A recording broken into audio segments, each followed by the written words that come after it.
Well, hey everyone, welcome to Hanging Out with Successful Bar Exam Students. This is episode 24. I started doing these about a year ago and I thought, well, it'd be interesting to talk to people who had been successful in taking the bar. And it's turned out to be one of the big things we really do. And frankly, for me, it's one of the most enjoyable things I get to do because I get to have these great conversations with people that I've grown to be very fond of. And today is one of my favorite all-time students. I mean, I absolutely think the world of our guest today. And I'm so excited for her because we're going to be talking to like the newest member of the Florida Bar Exam. The results just came out yesterday. And so I want to introduce everybody to Kelly Perkins. Hi, Kelly. Hi, how are you? Oh, I'm great, but I'm betting you're way better. I'm very good. Yes, I'm very happy. Yeah, yeah. Yeah. You got your results yesterday, Yes.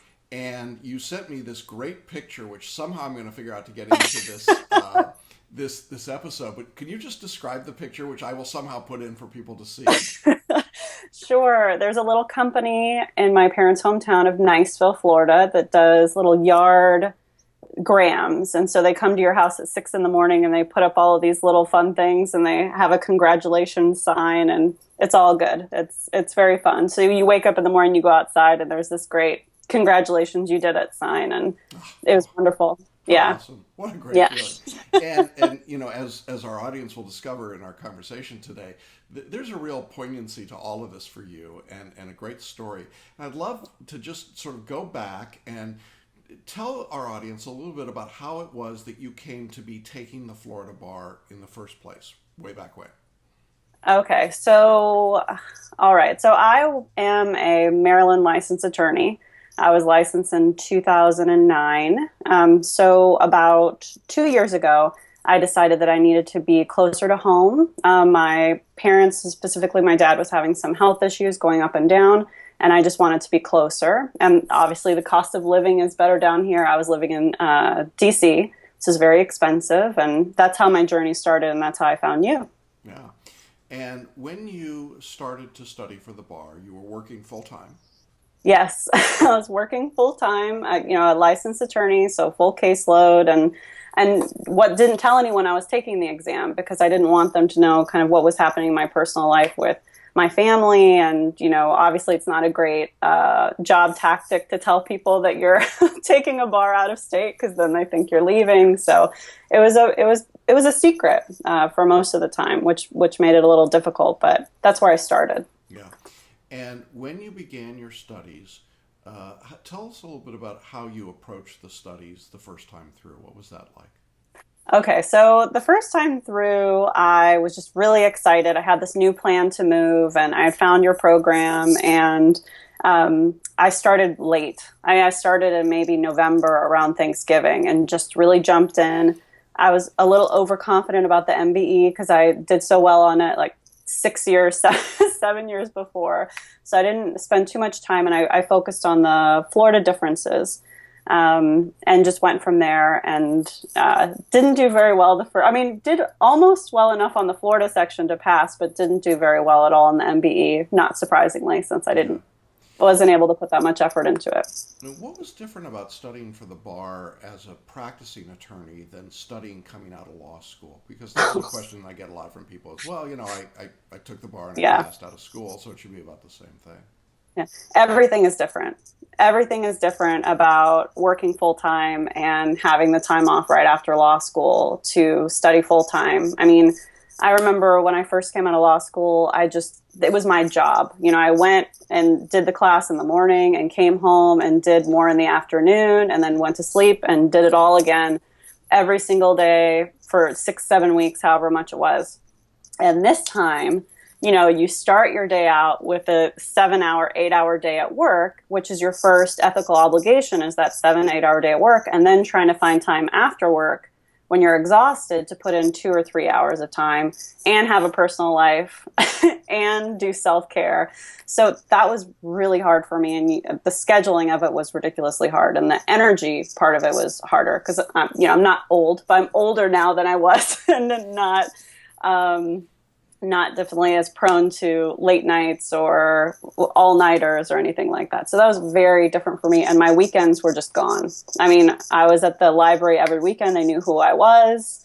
I had my own study room, and they just let me do it. But that the main difference for me was the time allocation and like how am I going to have the energy or the time to do this and do my full-time job without anyone knowing that there's anything that I'm doing differently. Yeah, it's a real balancing act, a juggling act. And I think one of the key takeaways is having enough time to study. Often, as we're recording today, results have just come out, and there are people who are going to say, well, I'm going to take the exam in February, but I'll wait till, November to start or December to start. Yeah, not a good plan. Right? Not when you're working full time. I mean, I think that if you're doing it right after school, sure, but not if you're working full time. At least if you're a full time practicing attorney, that I just don't know how, unless you're a complete genius, then I don't know how you're going to be able to do that. But I think most people that are taking it, that are working full time, I was lucky in a sense. I mean, I'm not trying to juggle, a marriage or kids or anything like that. So this was just me on, my own trying to figure this stuff out. And it was still very difficult. So I have my hat off to anyone who is doing it full time with kids, with marriage, with elderly parents to take care of. It's very difficult. Yeah, absolutely. Okay, so you failed the bar exam the first time. Yeah. Which is not easy to digest or No. comprehend. No. Talk a little bit about your reaction, your emotions, what you decided to do at that point. So after the first time, I mean, once I saw the point spread, I think I only missed the Florida section by a couple of points. But like I said, I missed the MBE by quite a few. And I just told myself, well, I need to study more. I need to do the personal mentoring, which I signed up for. So the level above just the self-study. And to start earlier. So I did all those things and I contacted you and you were like, okay, well, you're really close and, we'll get you there. But the thing that I always remember about the February bar is that there was a domestic essay first. And that's the one that I didn't do well on. The other two that were much harder, I did okay because I was using my attorney skills of like, how do I figure this out? And for the domestic one, I was just all over the place and I just keep remembering that. But so I told myself on the second exam that wasn't going to happen again and I wouldn't have to try to dig so hard because I would know the law more the second time around. And I did. Yeah. I did. Yeah, I think one of the things, for those of you that aren't familiar with the Florida exam, one of the interesting things that's happened over the last couple of years is that the examiners have basically gone crazy. And that's not going to win any fans, I suppose. But they've started using and testing subjects that were never testable on the essay format before. So you could prep till the cows came home, and it didn't matter because they were asking questions that they had never asked before. So there was no way to really anticipate that. So the writing style that we teach was built not on memorization, but on making arguments, right? On using what you would learn to do as an attorney. And that made a difference for you, right?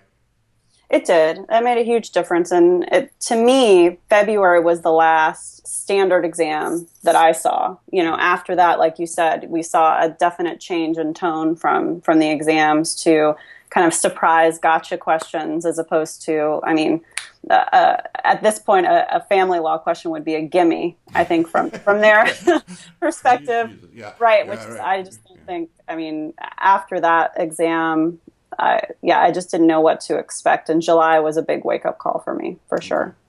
So you passed part of the exam, right? Yes.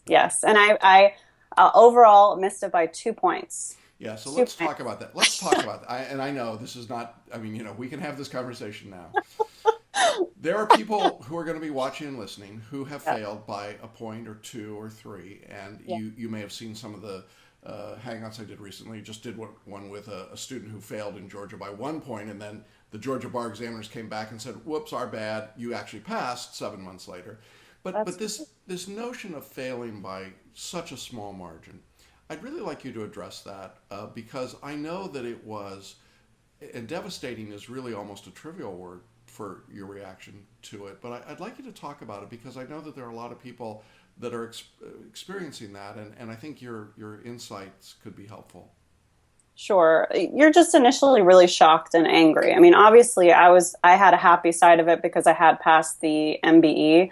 I think it was almost just by the skin too. I think I got like a 136, 137, but you think about the positive and then you go right back into what did I do wrong? Why didn't I get a point or two? I studied so hard. What am I doing here? But it's always harder to miss by a couple of points because you're so close. And I could tell that they had tried to give me some extra points because I had like some 0.5 and 0.25 and things like that on the last scoring. But to me, it was harder because you're so close, and that means you have to do it all over again. You know how much effort it took for you to get to this point, and to know that you're there, but you have to do everything all over again to make sure that you're back there when you take it the next time. So I don't know what else to say except for you just have to process it and move forward instead of processing it and standing still. Because I think if you stand still and you overthink it, it really becomes a block for you. And then you just keep thinking, they're never going to let me through. You take it really personally. And it's hard. It's something you have to struggle with in your next time studying because you're so angry when you start studying again because you think, why am I doing this again? I was so close. Yeah, and so, I want to just emphasize this for people that are watching. There was a point in time after those results came out when you really were angry. I was angry, yeah. And you were angry at everything. You were angry at me, you were angry at the bar examiners, you were angry at yourself, you were angry at your family, you're just angry. And we spent a fair amount of conversation really just sort of talking through that. I mean, more than about the law, because it wasn't a question of you not knowing the law, it was a question of just channeling that energy and figuring out how to do it. And then I won't say you flipped a switch. It wasn't like one day you weren't angry. But over time, you started to get more confident and more comfortable and put it in your rearview mirror. Was there anything that you did specifically, or was it just the passage of time that just sort of allowed you to move on? I think you really, like I said, you really have to process it, right? So it took me a while to process it, and I was more angry at myself because it was just this. It's your own personal challenge, right? You have to go through this alone, and you look at all these things in your life, and you think, I want these things, and why can't I have these things without achieving this one goal? So for me, the bar exam was this huge hurdle that I had to go over to move forward in my life, to be where I was at. So to keep hitting this wall was just personally very difficult for me. So it became more than a test. Yeah. So when I started kind of looking at it just as a test and not as this huge, I don't even know how to describe it, just mountain I had to get over to get to the rest of my life, it became much more manageable. These are just regular people grading your test. This is not personal. They don't know you. They don't know they don't know your family member's sick. They don't know that you need to get home closer. They don't care. It's just a test. So if you have to kind of deconstruct it for yourself and not make it so personal, because yes, there are things that have to wait until you pass this exam for most people that take this test, but it is just a test. So you have to tell yourself that every day and just say, there's only so many things they can test. They're not trying to trick you personally. They're just trying to see how you are under stress. And once you realize, once you get that through your head, then I think it's much easier to move forward and be successful. Yeah. And when you went back to Tampa this last time to take the exam, what was your mindset like? What was that about? Oh man! Well, first of all, we're missing February, the infamous February exam from last time. Okay, so let's talk about that. I'm sorry. Let's go back and talk about the infamous February exam. Go ahead. You're right. So after July, I was really ready because after missing by 2 points, I just kind of jumped right in again. I took your personal mentoring class again, and just jumped in full force. And I mean, I have this binder, and I showed you like a couple of times, and it was a big binder. It was not a little one.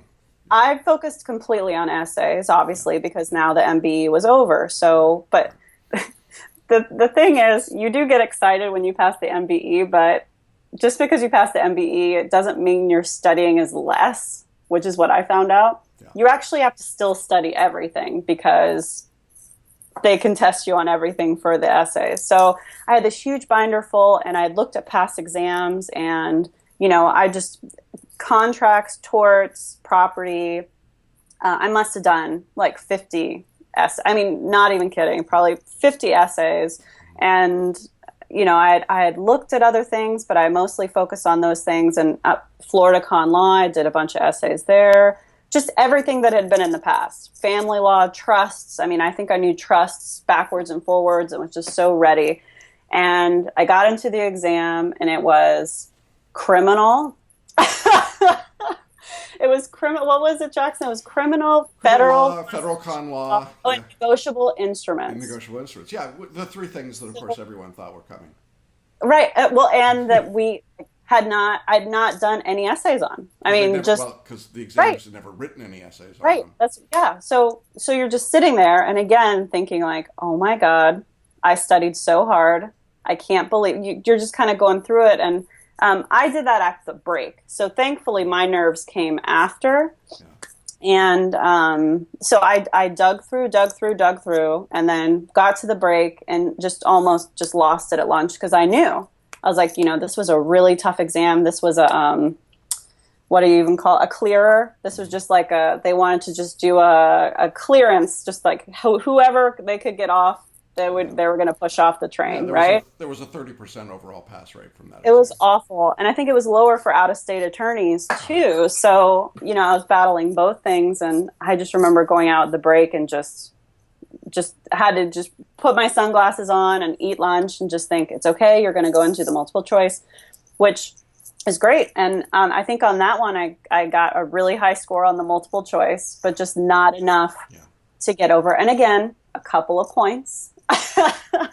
A couple of points. That was the most devastating loss. I mean, I couldn't even talk about it for a couple days after. I mean, just devastated because I had worked so hard. And I just kept thinking, like, what is it? Like, why, what is it about this that I can't get to Florida? Am I not supposed to be in Florida? Like, am I supposed to be doing something else? Should I stay here? Like, what am I doing? And meanwhile, all these other medical issues are coming up down here and I need to be here. So February was terrible. And I'm sure it was terrible for a lot of people, but for me especially. And I just really wanted to pass and was doing excellent work. And then, you just get this curveball, and that was really hard to get up from.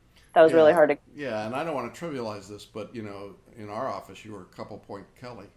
It was like, yes. How could this happen again? So there we are. Yes, yeah. That was a very. Incredibly difficult, and I think a lot of people would give up at that point. A lot of people would get so frustrated, so angry that they would just throw everything. They do 52 card pickup and just throw stuff against the wall and give up and walk away. You didn't do that though. You did recover from the. I mean, it took you a while, but you recovered. About a week. A full week. Yeah. And you moved from Maryland down to Florida, FMLA, right? You took some FMLA time and came down, and you started to study.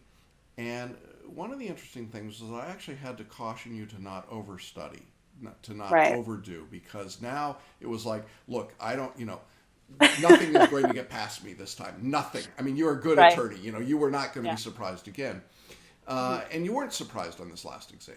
I mean, it was much more straightforward, I think. You shared an interesting story with me. I hope you don't mind me telling it, and you'll tell it better. But you were driving with your dad and listening to bar review lectures, right? Yep, we had to go to Gainesville because he had an appointment in Gainesville because we live in Nowheresville, Florida. Yeah. So we had to go see a specialist in Gainesville about 4 hours away. Yeah.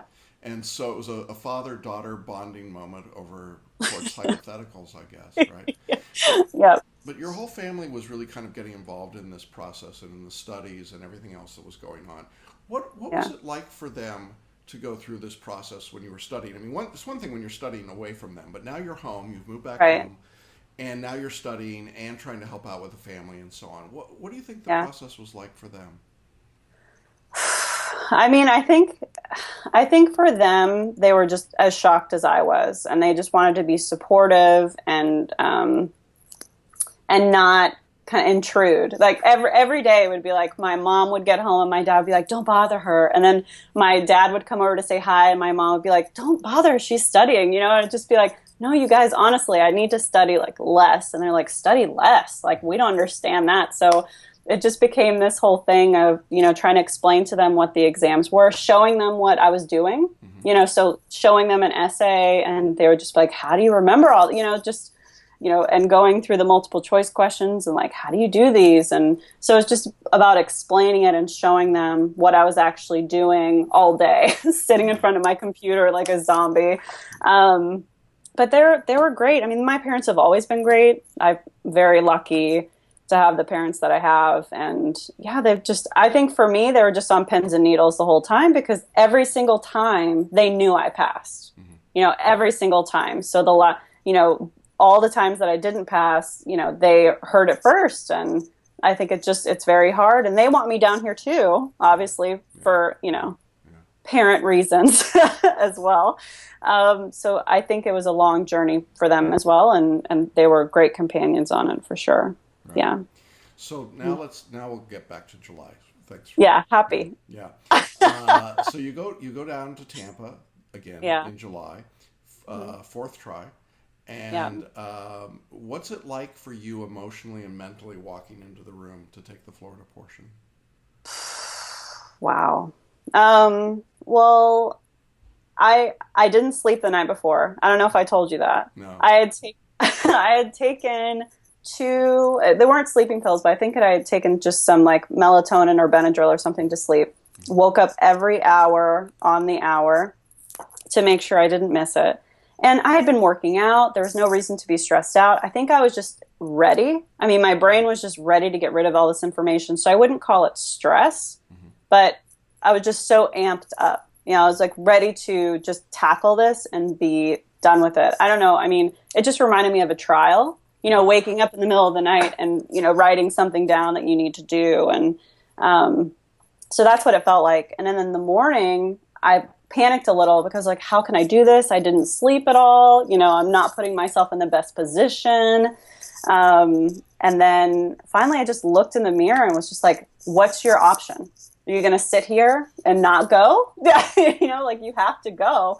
So I had brought, like work clothes this time. That was a difference. Like I brought. We talked about that, didn't we? Right. Yeah. I wanted you to dress like an attorney, and you were like, no, dude, no. Where are my sweats and my? But it made a big difference because it was just like going. You go into the courtroom. You're nervous initially, but you dress the part. The information, and feeling comfortable is half the battle. So I felt very comfortable, and I just ignored people. I brought stuff with me, and they have a little room that you could put stuff in. And I studied a little bit, not too much. Signed in, went upstairs, protected my laptop, with my life, and just sat down. And I mean, the other thing about taking only one day is that they separate you. Yeah. So that the people that you're with just have to take that one day, and you're away from all of the other people that have to take 2 days, right. Which to me was really nice because that all of these people had a shared experience, and to me it made me less nervous. And then you just sat down, and I got the essays and just went to work. I mean, I just went to work. You did what you've been doing in practice, right? I mean, yes. It wasn't like, oh my God, I got to do something completely different today. It's what you'd been doing all along. Yeah, absolutely. Okay. So then there's the waiting after the exam. Mm-hmm. Yeah. Hard to wait when you've had these experiences before. Yeah. But then. But the nice part is that every time I took this exam, I got to go back and be an attorney. Mm-hmm. So that's a difference, right? Yeah. Like you come back and you sit down and you think, okay, what do I need to do today? Because I've got clients and I've got things to do. So that helps with the wait time. I mean, obviously it goes very quickly. And then I put in my notice at my job at the middle of August, so a 30-day notice. And then I had so much to do to get ready to leave that by the time I left, it was, the weekend before yesterday. Yeah. So my last day at my job was September 15th. Okay. And I got in my car with my mom and drove down. And then the next day I woke up to these beautiful results. Wow. So talk about that. 'Cause I love that moment when people find out they've actually passed. Well, tell us about that. Okay, so I was in the process of canceling things and changing my address and all of that because you are told that the results come out in the afternoon. I had always waited until after work. So this was the first time I would be able to check early, and just kind of on a whim when I first woke up, I checked and obviously they weren't available. And then I checked again at about 9:30 in the morning and it said they're now available. And I just started kind of shaking and I was like, oh God, like, what am I going to do? And so I went downstairs and told my dad, I was like, should we wait for mom or should we just look at them? He's like, it's not going to change. It is what it is. And let's just look at it. So I brought my laptop downstairs and my hand was just shaking. And so I just put my hand out to him and he held my hand.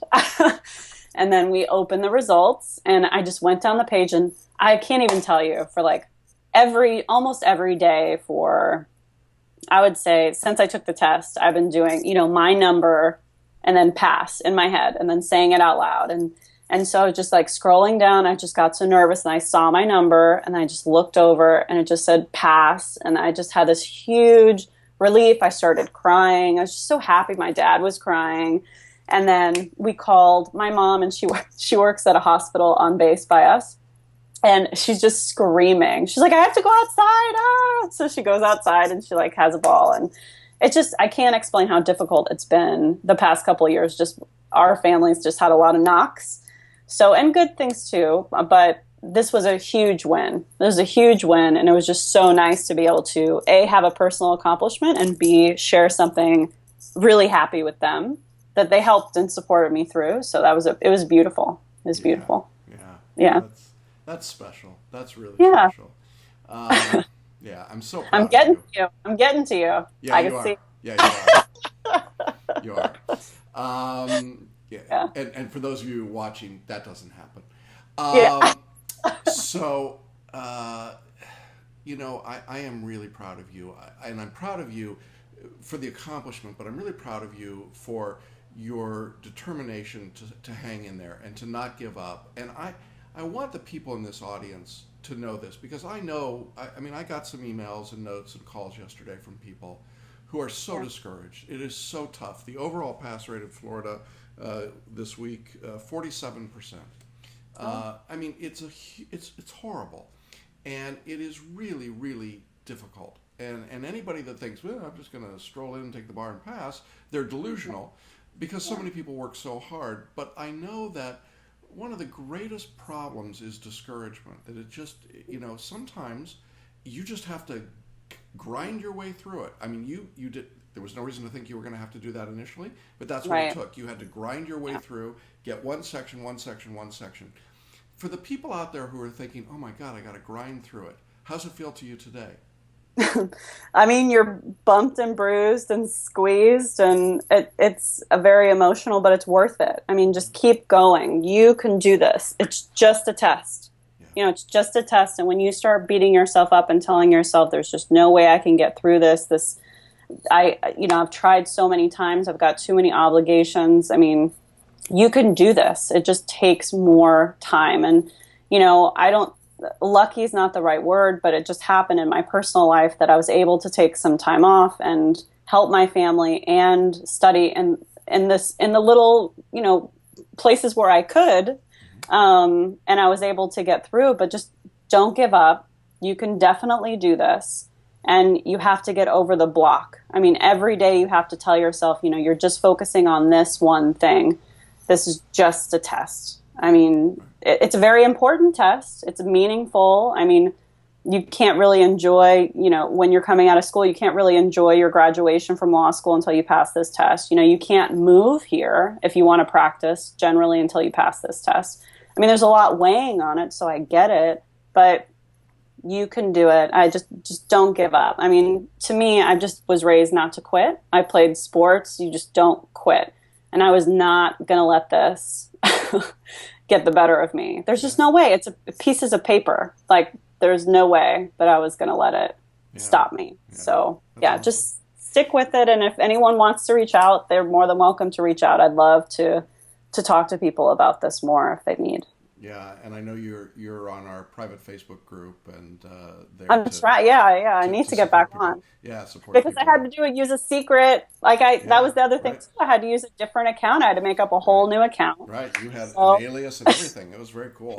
Um, well, I know when people are thinking about taking the bar and looking at bar review courses, they go through this long process of trying to figure out should they go with the established course, the big box courses, or something else.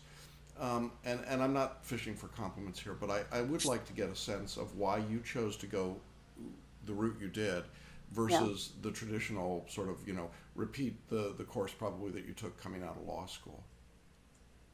Uh, well, there was two reasons. So I had heard about your law review through someone I went to law school with. And she highly recommended your class, and she was the same as me. I mean, she had been out of school for a little bit and was working full time, so her opinion meant a lot to me. Mm-hmm. So as first it was referral, and then how much time I had. I mean, I didn't have time to go do, forget how much they charge nowadays, but I just didn't have time to go and do those classes like I had done right after law school. And I really just liked the self study part of it. Now, it was difficult for me at first, but once I joined the Facebook group, it became a lot easier for me because I'm more of like I said, a team-based, community-based type person. Right. So that really helped. And to kind of send the Facebook messages every day to people, they're like, how are you doing? And there's like, oh my God, Will's, right? And just kind of that shared experience was really helpful. So I think the Facebook group was fantastic. And I loved all of the inspirational videos I could watch and the daily videos I could watch, and because it takes you out of it, it gives you some perspective. I think when you do the big box reviews, you don't get that. I mean, it's just all the bar exam all day long, and if you don't pass this, then you've just wasted all this money and time and all of this. But you would always kind of have a different perspective on how things were going, and you had the hangout videos that I could watch if I got down. I mean, I remember watching that one with that man whose daughter had just passed away and thinking like, you know what, like that's strength, and he's really determined. And Yeah. that gave me inspiration to do what I needed to Yeah, do. and So Kelly, you I got don't, to tell you, this video will inspire a lot of people. This will give a lot of strength to a lot of people, and I always say this when somebody's willing to come on and do these. I appreciate so much your transparency, your willingness to acknowledge, because it's easy to go, I don't really want to talk about all that stuff because it was hard stuff and it was discouraging. But yeah, you have personified what I think it means to be a kinder, gentler member of the bar, to be somebody who really holds themselves out, appropriately and well. And it's an honor to have been on this part of the journey with you. I know it's been a struggle, yeah. absolutely, but one of the big wins for us yesterday was seeing your name on the pass list. And Oh, so great. everybody here, Sarah, Megan, all of us, we were like, yes, yes. So it was a great, Thankfully, yeah, it was a yes. great opportunity and a great thing. I really appreciate you spending the time and being part of the Hangout. Love your participation in the Facebook group, and look forward to that as we go forward. And I just wish you all the best. I hope that things go well with your dad and with the family, and that you enjoy being out. Frankly, you're out in that most beautiful beach in the whole world out there in the Florida Yes, Gulf. So my yes. former stomping grounds. Really, folks, he lives in a place called Niceville. That's really what it's called. Yeah, And it's true. yeah, it's true. But a nice person from Niceville, Yeah, and we're just really pleased and proud to have you as a member of the Florida Bar and yeah. an alum of our course. So thanks so much today. Thanks to all of you for watching and listening. We love having you participate and be part of this Hangout series. And Kelly, we wish you all the best. So we're going to sign off for now. Thanks everybody for being with us today.